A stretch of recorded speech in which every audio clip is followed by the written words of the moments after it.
everybody, I hope you're all doing well. So today we're moving on to the last main bit of the design, and we're moving on to the stag. But I thought I'd show you a little bit of what I've done, what I've done yesterday, what I did yesterday, because I did make a slight mistake on when I was doing some of the crewel stem stitch here. I don't know, I think it's quite obvious, but maybe it's not. But here I went the wrong took the hoop of the crewel stem stitch, the loop, the wrong way, and it got a bit messy and I got my spacing wrong, so we've got an extra line of the yellow.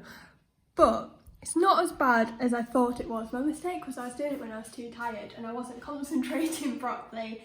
But I thought it was a lot worse than it actually is. So it just shows that even when you make mistakes, it's not always as bad as you think they are, and it can be rectified. Alright, because I had brought up I hadn't cut off the ends of my wools either, so they'd come up through as well. It was a bit of a mess for a little bit, and I was slightly concerned that it wasn't going to look very good. But I think we can just about get away with it if we don't tell Phillip. So Phillip can skip over this bit of the video where I said that. So we're going to move on now to long and short stitch and the stag. So hopefully we won't be making any mistakes. So we're starting with the first colour to do the back of the stag. So Phillip says in the instructions to kind of split it off into different sections. So I'm going to start by putting, so we're going from the middle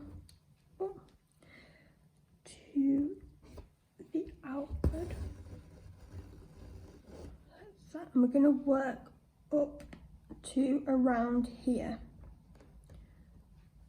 So, got a long stitch and a short stitch. And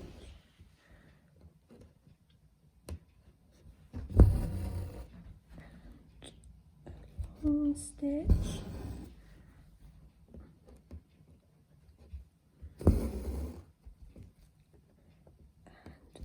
Short stitch,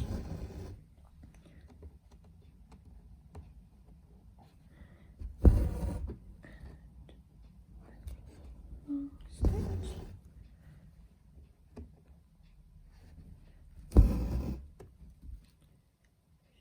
short stitch.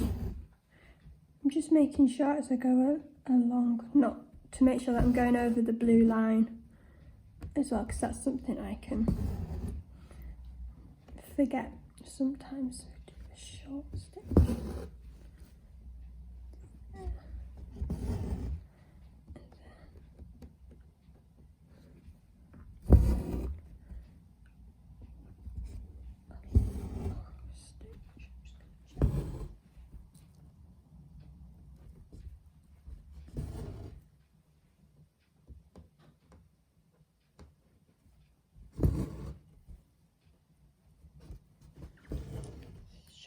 Stitch.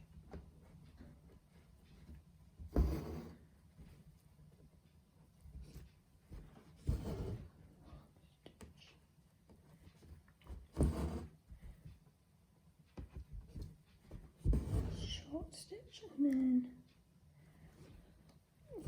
long stitch. I'm going to stop about there because that seems to line up just about with where Phillip says on the instructions. So then I'm going to go back to where I started the first stitch, and we're going to go all the way to the tail. So, short stitch.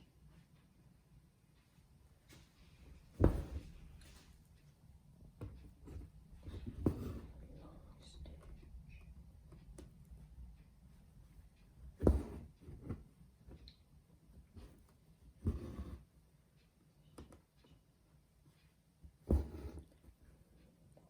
Stitch.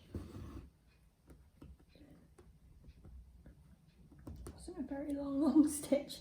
My long stitches seem to be quite small today.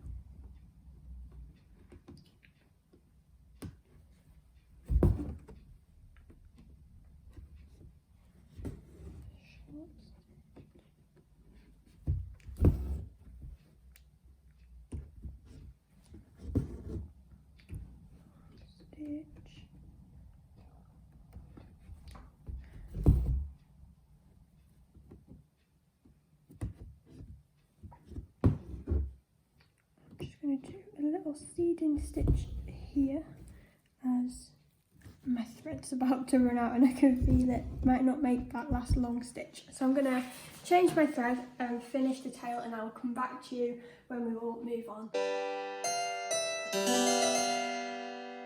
I've finished the first colour, so here's the finished kind of back of the stag. The reason I think it's split up is because, and I realised as I started doing it, it's because there's a slight change every time of the angle of the stitch, and it just makes it easier to make sure you're going the natural way of how the fur would go.